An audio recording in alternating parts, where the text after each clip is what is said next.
Steve Blythe. Lots of my constituents in Winchester have had tests, and the government deserves credit for that, because we as a country started from a position where we just did not have a system. And the Health Secretary had to create it from scratch, and he's had great help in that from the private sector, which we certainly shouldn't be denigrating.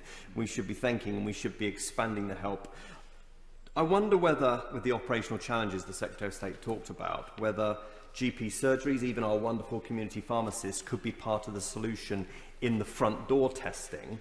And I wonder, what is the cross-government superhuman effort part 2?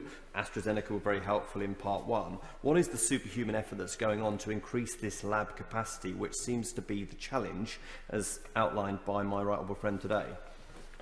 Yes, well, we are increasing that capacity, and we're bringing new technologies to bear in those labs to expand that capacity. But my honourable friend is a great expert in this, Mr. Speaker, and has a really important point, which is that whilst the current technology works best in labs, and you have to send the swab off to the lab and get the result back, and there's a huge amount of logistics around that, getting to the technologies that can be there in a pharmacy, in a GP service, and you can get the test result back straight away. That technology, when it comes on stream, and I'm optimistic about it, I'm optimistic about a lot of things, Mr. Speaker. I don't think I could do this job at the moment without being.